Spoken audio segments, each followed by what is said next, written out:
देखो, आप कथा सुनने के लिए बैठते हो तो कभी भी कथा में सूने माथे नहीं बैठना चाहिए, चाहे वो स्त्री हो चाहे वो पुरुष हो।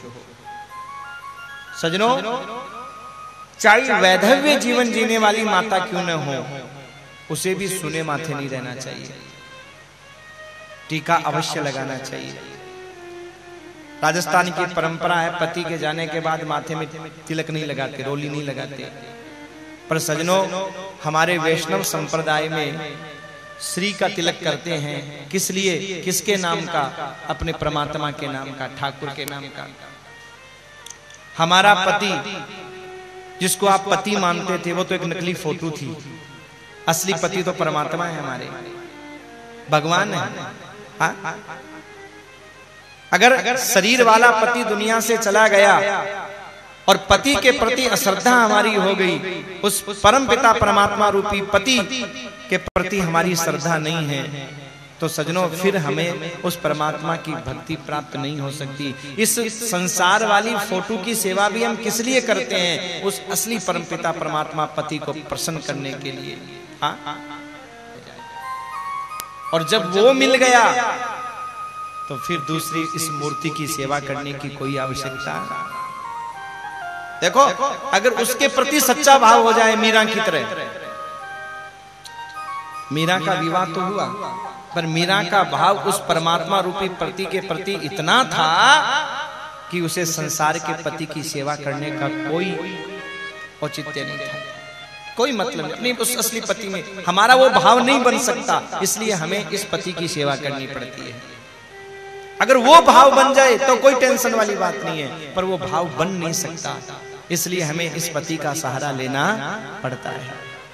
तो इसलिए पति नहीं भी है तो परम पिता परमात्मा को अपना पति मान करके, कि देखो ये आत्मा तो कभी नष्ट होती नहीं है, ध्यान रखिएगा। शरीर नष्ट होता है, आत्मा तो परमात्मा में लीन हो जाती है।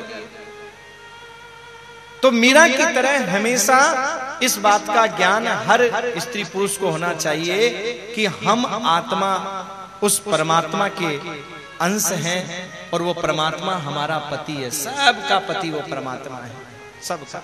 इसलिए सूने माथे कभी नहीं रहना चाहिए, हमेशा माथे में तिलक होना चाहिए मेरे भाई।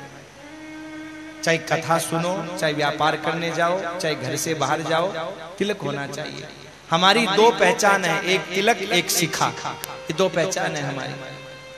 और सजनों, इनको मिटाने के लिए मुगलों ने कितना प्रयास किया, तलवार के बल पर वो मिटा नहीं सके, न तिलक को मिटा सके, न शिखा को मिटा सके, मिटा नहीं सके।